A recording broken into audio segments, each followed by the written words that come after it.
they are doing everything they can, it appears, to artificially give Donald Trump a Republican majority. See?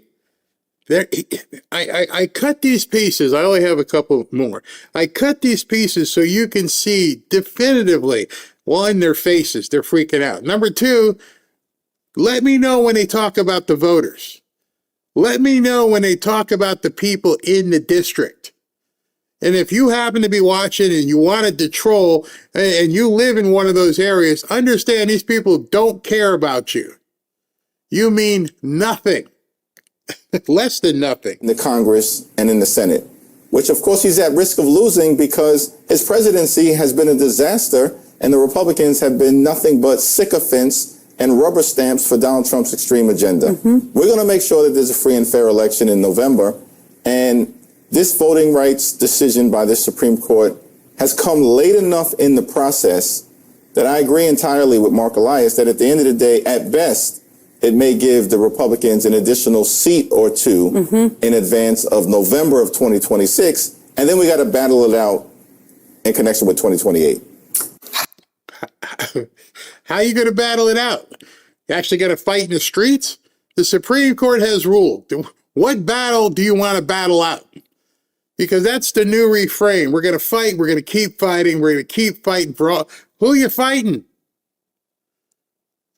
You're going to use the media to try and get the media to fight your battles for you and tell you how bad it is. The white people and the Uncle Toms are all against you.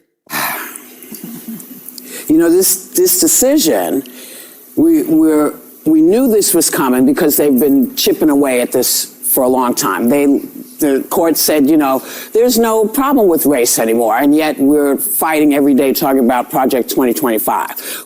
All right, so now you've heard that twice in two different shows. Now they're going to revamp that, Project 2025, albeit we are in 2026.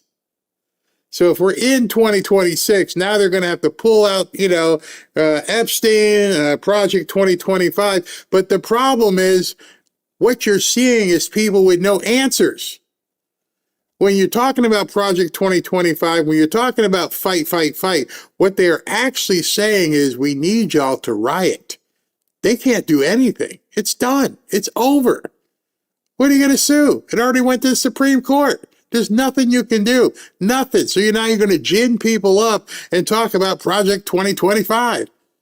So it doesn't help you other than getting people pissed off. We know what's happening, and it's going to start happening to women as well. Because all these changes in voting where they're saying you can't use your married name, you got to go get your birth certificate, so this is going to affect a lot of people. Right now, it sounds like it's just affecting people of color. We know better. We knew this was coming. So this is meant to discourage you from voting. It's a shame that these people do this on television. I read the decision. I saw what the law is. There's not a single character, not a sentence that says, hey, you in the hood, you can't vote. There's no reason to be discouraged. You have absolutely, in fact, if you are in the hood watching this, you should feel encouraged. You now will have an option. People are going to have to stump and tell you, what are you going to do for us? How are you going to fix this? Our roads suck. We got rats all over here, and we keep hearing the same song and dance. Now I got options. Oh, that's what they're afraid of. This is meant to make you feel like you don't have a voice. You do have a voice. Who said you didn't have a voice? Nobody. And so now what you're going to hear is the fight that they're talking about. This is going to be a campaign statement that the Democrats will make. And the fact that they're making this campaign statement, I think, is going to seal their doom. New Congress, we're going to have to do something about this Supreme Court. And let me be very clear. Everything is on the table. Everything to deal with this corrupt MAGA majority that is issuing political opinions that are designed to bolster the prospects of the Republican Party, and we will not allow them to succeed. How you going to do that, bro? And by the way, understand, fix the focus on your camera. You don't want to be up here looking at your nostril hair, just to let you know. But they plan on packing the court. We got to fix this. How you fix it? We need to, whatever we need to do. If we need to pack the court when we get in, that's what we're going to do. So that's going to be their message. We're going to fight Donald Trump. We're going to fight MAGA. We're going to fight GOP. How are you going to do it? You got to elect us so we can pack the court, use our filibuster, and screw these people to the wall.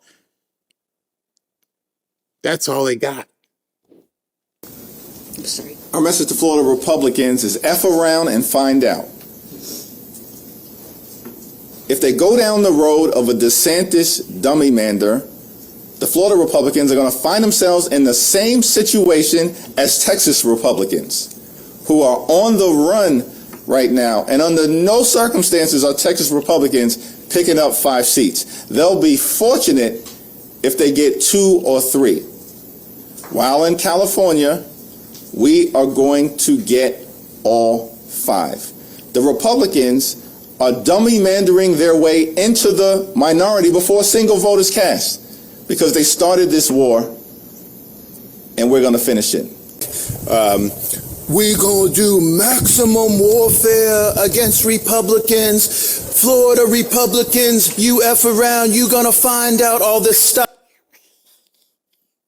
Rod. Love what you're doing down here, but don't do black voice, bro. You ain't got no hood accent whatsoever. And I understand you were laughing at Hakeem Jeffries, but you could have just said what he said.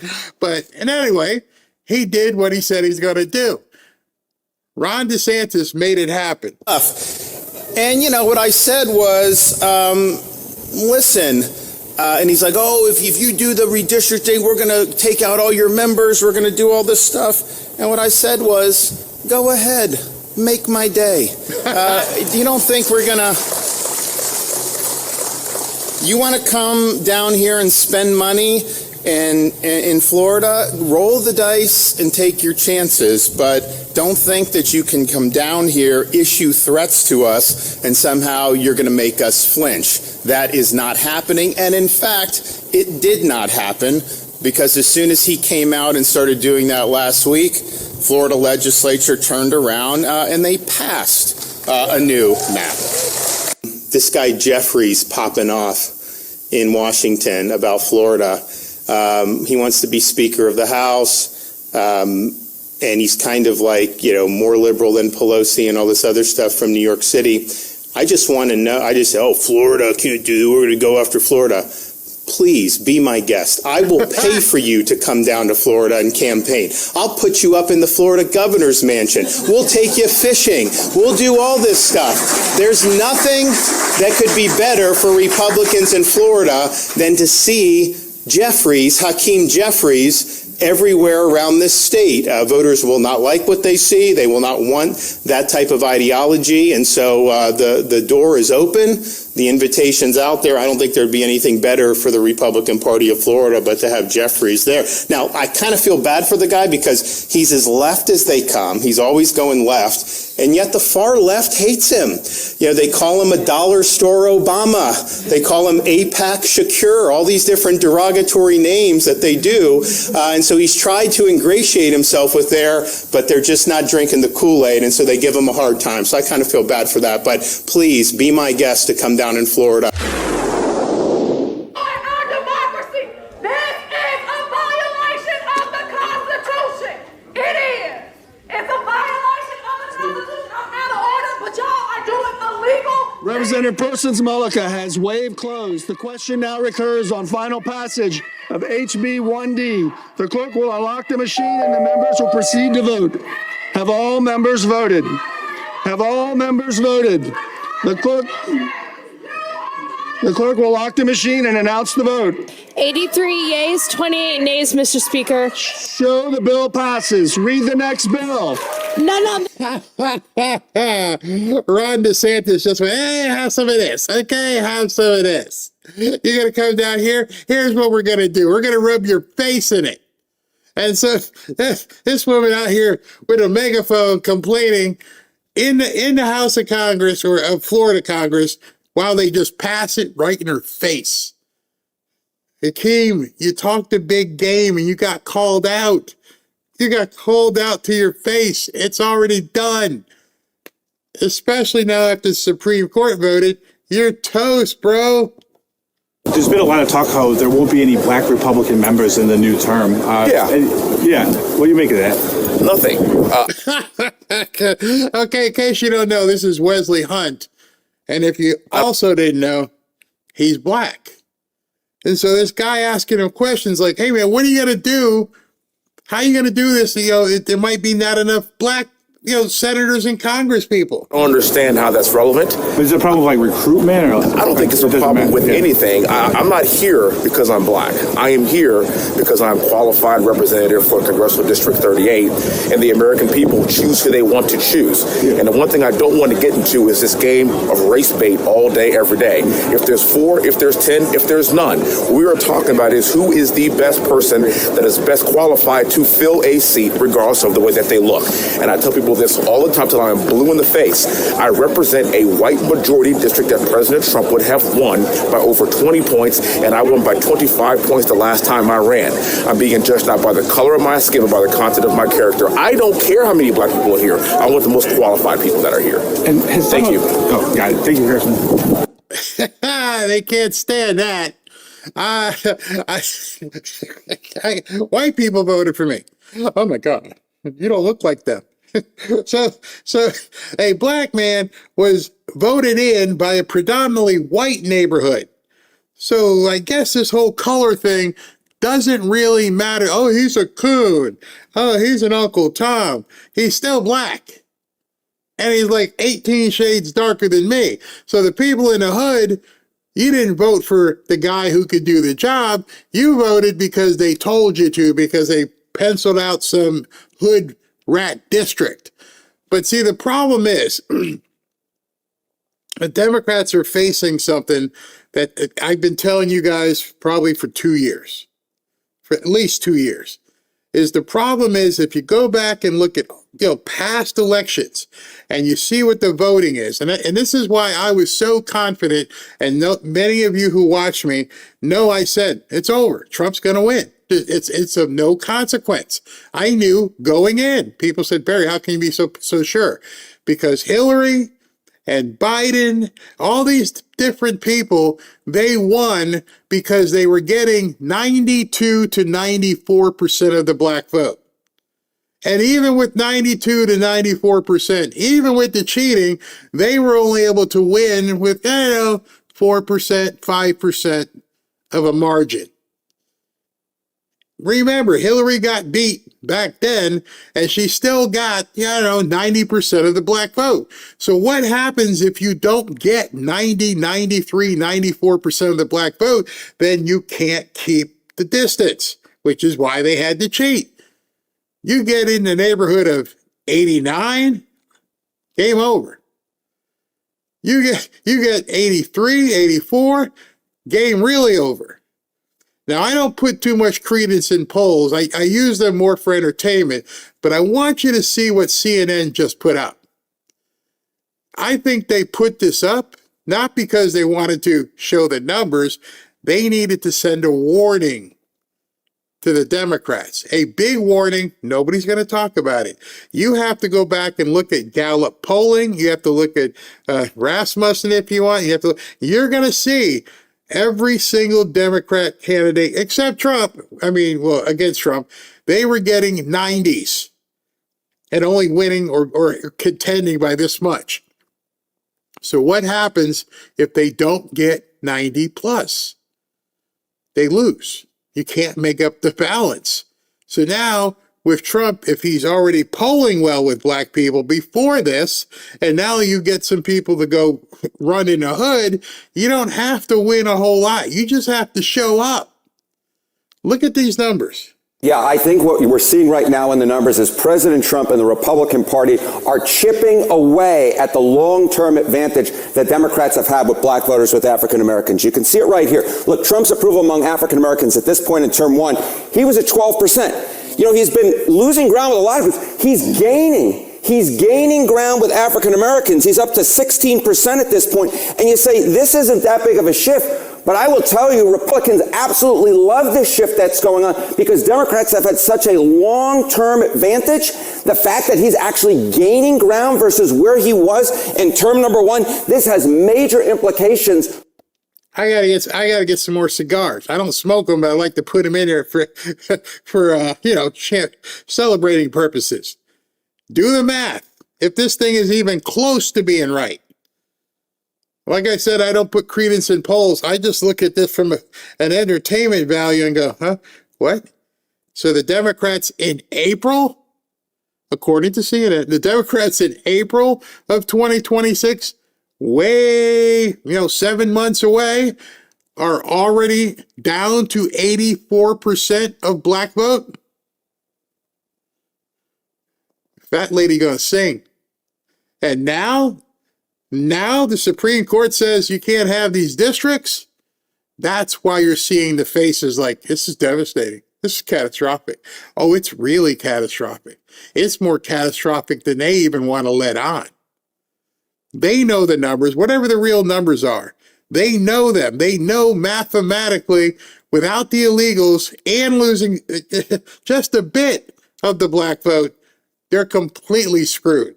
For elections down the line, because Democrats, especially in a lot of these tight races, you talk about places like Georgia, right down in the South, you see this type of movement for Trump actually gaining ground. This could have major ramifications and help put Republicans over the top in a number of southern places in the midterm elections. But do you see this as part of a bigger trend? I see this as absolutely part of a bigger trend. Donald Trump's Republican Party is absolutely gaining ground, not just him gaining in terms of his approval rating, but look at the party ID margin, Kate, because this to me was absolutely stunning. Look at this party ID margin among African Americans. At this point in Trump term number one, Democrats had a 63-point advantage. That is absolutely fallen. Look at where it is now. A double-digit shift away. Democrats, of course, still have the advantage, but it's a 12-point shift to the Republican Party. There's no getting around these numbers, even if he's off. Yeah, Barry, his numbers aren't accurate. Okay, how much are they off? And if you look at that and go, they're even half off. Let's say it's not 63 to 51. Let's say it's, 72 to 43. They still can't win. How about it's way off? Hey, Barry, he's off by 20 points. Okay, so the Democrats are still only at 83. How bad do his numbers have to be for you to realize in mathematical terms, oh, they got problems? So even if you say to yourself, Barry, I don't trust their numbers, they're inaccurate, how far are they inaccurate? Look at these numbers yourself and go, oh, he's way off. How far? 8, 10, 12, 20% wrong? Even if he's 20% off, they can't make this up, especially not with what just happened in the Supreme Court. So please, as I've been saying for quite some time, show me how we're losing. I'm not going to take this as gospel. But I am looking at it going, if they were 30% off, they'd be at where they need to be. This would have to be a 30% failure for them to be where they even need to get close to winning. 30. And I look back through Gallup's records. They sent me their records. And this, in fact, lead that Democrats have is actually smaller than any lead from 2006 to 2021. So Democrats are leading. But again, we're talking about chipping away. Republicans are chipping away at this long-term advantage that Democrats have had among African Americans. We see it in terms of Trump's approval rating, and we even see it to a wider degree among the party ID margin, where all of a sudden there are a number of African Americans who are walking away from the Democratic Party, and a number of them who are walking into the Republican tent. It's what I said to you leading up to the campaign when President Trump was running. We're never, and I do mean probably never, going to win the black vote. You don't have to. Chip, chip, chip, chip, chip, chip. And then, now, with everything that happened with the Supreme Court, being able to walk into some of these helpless communities and go, you want a job? You want to learn how to work? You want to learn how to be a productive member of society? Want to work at a data center? Tell me. I'll look in the chat. Tell me how we lose. I keep asking people, show me. Don't be mad at me. Show me. And the more stuff I see, because I garner all this information, I'm like, I don't see it. I don't care if Tucker Carlson and Marjorie Taylor Greene or Candace Owens, I don't care who says what. You know why? They're not talking to these people.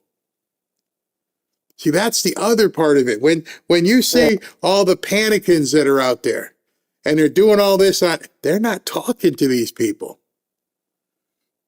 Miss me. They're not watching Tucker. They're not watching Candace Owens. They're not even watching me. And so when you see the negativity, number one, it's on X, which isn't real life. And number two, that demographic ain't following those people. Interesting, looking at that past Gallup information. Yeah. What does this mean for the race for control in Congress? Okay, so you see this right here. You see this 51-point advantage that Democrats have, significantly less than you see that 63-point advantage. And what we will note was back in 2024, right, Donald Trump put in a historically strong performance among African Americans. Democrats performed the worst in a generation. Have they gained any of that coalition back from where they fell down to in 2024? But take a look here. Okay. Choice for election among African Americans. Kamala Harris was leading amongst that group in the pre-election polling by 63 points. Are Democrats gaining back any of that ground? It's a 62-point advantage now. Republicans are holding on to the gains that they made among African Americans in 2024. Like I said, even if he's off a lot, they're screwed. And it's now you know, like Trump's in there smiling in the Oval Office. Yeah, I'm going to put some granite out there. And they're like, oh my God, it's catastrophic. I've said for quite some time, just look at people's faces and demeanors. Who looks like they're comfortable and who looks like the sky's falling in? Because you can't fake panic. If you get panicked, it's going to show. It's going to come out. And like I said, I'm not taking what he's saying I'm taking with a grain of salt, but I'm using interpolation and going, even if he's way off. Remember, when he shows you this, that Kamala Harris had a 63-point advantage, and she still got blown out. It wasn't close. She had a 63% comfort level with the black people, and she still got blown out. So if it's the same now, literally 2 years later, you tell me.